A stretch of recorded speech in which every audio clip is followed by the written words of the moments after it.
Bonjour à tous, je vous retrouve aujourd'hui avec une nouvelle vidéo. Donc on m'avait demandé d'aborder le thème des salons littéraires et foires du livre, donc c'est ce qu'on va faire maintenant dans la vidéo du jour.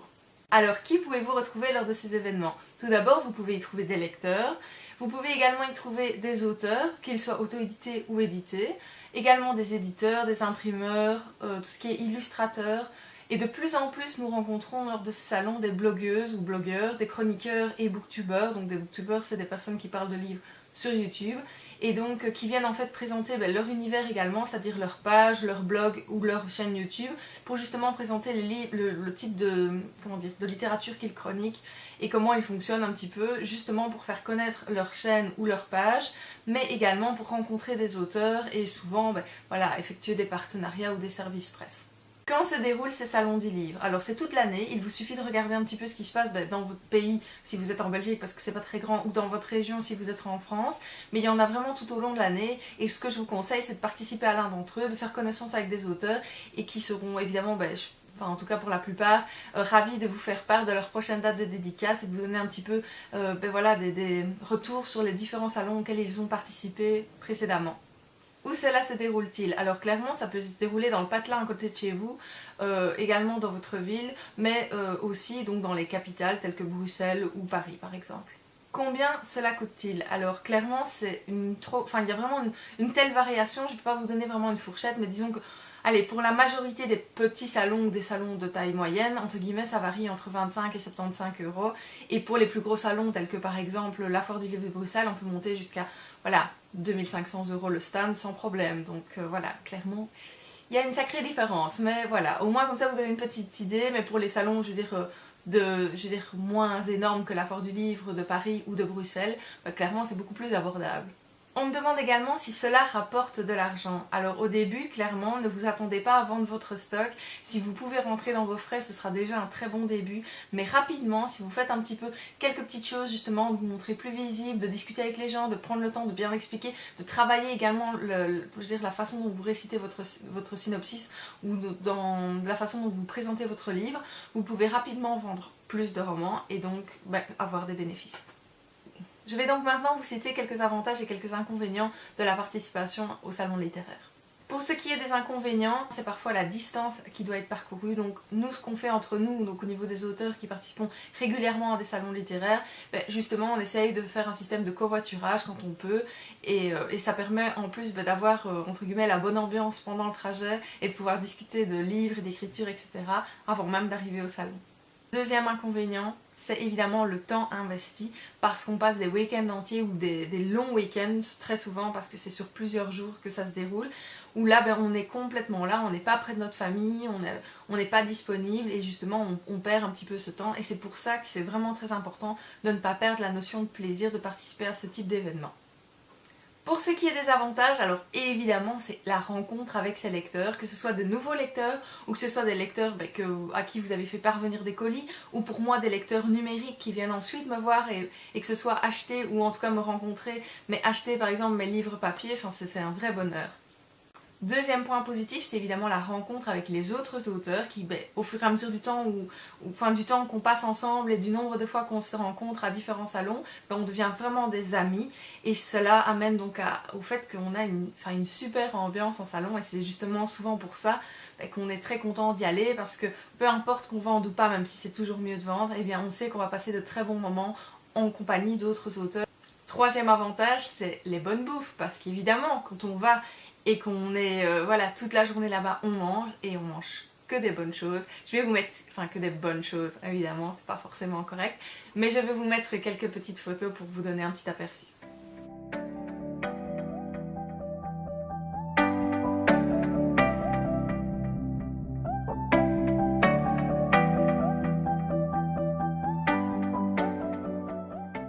Il y a également les dédicaces, parce qu'on est avant tout lecteur avant d'être auteur. Et voilà, il suffit de voir dans ma bibliothèque, il y a plein de livres que j'ai achetés à des amis auteurs qui m'ont dédicacé. Et justement, c'est un souvenir d'une rencontre, c'est vraiment spécial. Et nous aussi, on profite des dédicaces qu'on peut obtenir. Dernier point, c'est évidemment l'outil de promotion qu'apporte la visibilité en salon, les rencontres avec les gens, parce que vous avez de nombreuses personnes qui vont par exemple passer, qui vont parler avec vous, qui vont pas forcément prendre votre livre, mais qui vont vous revoir peut-être à un autre endroit et qui vont se dire ah oui mais cette personne je l'ai déjà vue, je sais qu'elle fait des livres, je vois qu'elle se rend, qu'elle se rend à différents endroits, qu'elle essaie de se promouvoir réellement et elle va par exemple soit vous acheter votre livre, soit de toute façon en parler autour d'elle et ça va vous donner une certaine crédibilité de toute façon. Je vais terminer par quelque chose qu'on me demande tout le temps, c'est quel est le matériel nécessaire pour son premier salon. Alors pour le premier salon, il vous faut vraiment pas grand chose. J'ai noté juste 1, 2, 3, 4, 5 points. Donc 5 points c'est très peu et ce sont des choses que vous n'avez pas besoin réellement d'investir financièrement. C'est vraiment des choses qui sont très abordables et qui vous permettent justement de débuter dans ces foires du livre et de voir un peu comment ça se passe et ce que vous voulez faire parce qu'après évidemment ça évolue très vite. Vous pouvez acheter des affiches, vous pouvez acheter des flyers, vous pouvez acheter des présentoirs pour vos romans, enfin il y a une nappe, il y a des tas de choses que dans lesquelles vous pouvez investir mais il vous faut entre guillemets que 5 petites choses pour commencer et je vais vous les dire maintenant. Première chose, prenez de l'argent. Pourquoi? Parce que vous allez vous retrouver dans une salle avec plein d'auteurs et plein de livres très tentants. Donc pour ça, il vous faut de l'argent parce que vous allez très probablement acheter des romans. Ensuite, les boissons, il faudra les payer, il faudra payer à manger parce que c'est très rare les salons où on vous offre par exemple le repas de midi ou des boissons. Souvent c'est par exemple le café, ou maximum le petit déjeuner et encore c'est rare. Mais c'est vrai qu'on a tendance à croire que parce qu'on va à un salon tout est offert. Pas du tout, vous devez vous payer vous-même vos boissons et vos repas. Donc c'est pour ça, hormis exception évidemment, c'est pour ça que je vous conseille de prendre de l'argent. Deuxième point, il vous faut un bic. Alors personnellement j'ai un bic fétiche qui est un bic avec un petit Stormtrooper de Star Wars et c'est mon livre de dédicace qui fait en fait que je vends très bien. Enfin, je suis persuadée que c'est grâce à ça. Mais voilà, trouvez-vous un bic et en tout cas un bic qui fonctionne pour pouvoir dédicacer vos romans. Troisième point, c'est prenez vos livres. Évidemment, n'allez pas à une foire de livres sans vos livres, c'est clair, il vous faut quand même un minimum. Vous n'êtes pas obligé de prendre tout votre stock, mais quelques livres. Si vous voulez, vous n'en prenez que quelques-uns dans un sac ou dans une caisse et vous en mettez quelques-uns dans votre voiture pour ne pas être trop encombré, mais il vous faut quand même prévoir un petit peu. On ne sait jamais que vous auriez la chance du débutant et que les fans accourraient près de vous pour justement acheter votre livre dédicacé. La seule chose pour laquelle je vous conseille vraiment d'investir, c'est les cartes de visite. Alors évidemment, il faut des cartes de visite quand même un minimum professionnel, avec votre nom d'auteur si vous utilisez un pseudonyme, avec votre adresse email, toutes vos pages, par exemple Facebook, votre blog, etc. Pour justement, parce que déjà, si quelqu'un souhaite justement pouvoir commander votre livre plus tard, ou pouvoir se renseigner après avoir vu des avis, c'est toujours bien de pouvoir lui donner une carte de visite. Mais également, quand vous allez à ce genre de foire du livre, vous rencontrez des illustrateurs, des imprimeurs, vous rencontrez des éditeurs et parfois ils vous demandent vos coordonnées et il vaut toujours mieux avoir une carte de visite plutôt que de commencer à noter sur un petit coin de feuille de papier votre nom et tout ça parce que ça va se perdre alors qu'une carte de visite si elle est bien faite elle va quand même avoir plus, elle va donner une meilleure impression à l'éditeur ou à l'imprimeur plus qu'un petit bout de feuille comme ça qui a vite été arraché ou un petit ticket de caisse, ça le fait pas trop. Donc si vous savez investir, vous n'avez pas besoin de beaucoup, vous pouvez en prendre une centaine pour commencer. Moi personnellement j'utilise Vistaprint et je suis très contente et justement voilà, ça vous permet en fait d'avoir l'air pro avec un minimum d'investissement. Dernière chose, apportez votre sourire avec vous. Vous êtes là pour passer un bon moment, les lecteurs ils viennent là pour se détendre, pour passer un bon moment, trouver leur future lecture, qu'ils prennent ou pas votre livre, ne soyez pas comme ça, à être de mauvaise humeur, ça donne pas envie d'acheter, ça donne pas envie de vous parler. Au début oui je comprends que vous êtes stressé mais essayez d'être détendu au maximum, souriez, soyez de bonne humeur, profitez de la journée même si vous ne vendez pas. C'est de toute façon pas l'important dans ce genre de salon, surtout au début.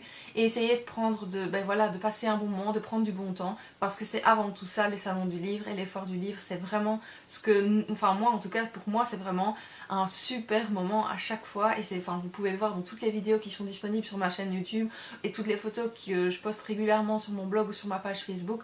Vous voyez que vraiment il y a une ambiance extra et ce serait dommage de passer à côté. Voici maintenant quelques petits conseils qui peuvent peut-être vous aider.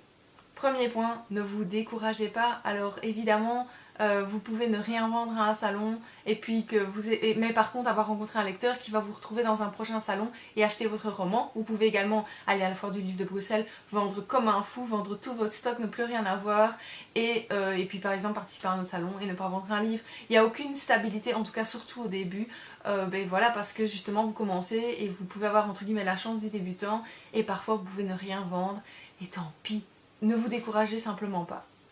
Soyez proactif dans le sens, si vous participez à un salon, que vous avez un roman disponible, l'année suivante vous avez toujours ce même roman, mais quelqu'un que vous l'avez acheté va vous retrouver et va pouvoir discuter avec vous, ou quelqu'un qui ne l'avait pas acheté la première année peut l'acheter la deuxième année.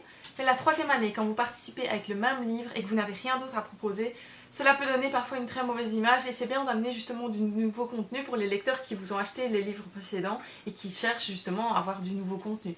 Donc soyez proactifs et écrivez. Ne cherchez pas à vendre à tout prix, soyez heureux de partager avec le visiteur, de présenter votre roman et voilà, ne vous focalisez pas sur la vente, on n'est pas au marché. Dernier petit conseil, c'est de participer pour votre premier salon littéraire à un salon plus régional, un plus petit salon, parce qu'évidemment vous aurez plus de mal à vendre si vous êtes à côté d'un gars comme Marc Lévy ou d'Amélie Nothomb. Clairement vous aurez plus de mal à vendre que si vous êtes entre guillemets avec des auteurs régionaux et que vous vous sentez également moins stressé, que vous avez plus l'occasion et le temps justement de parler et de présenter votre roman. Et c'est vraiment très important pour moi de commencer par un tout petit salon si possible. Moi personnellement c'est ce que j'avais fait et ça m'a vraiment aidé la première fois. Puis maintenant entre guillemets je m'en fiche, voilà, petit ou grand salon c'est toujours très chouette.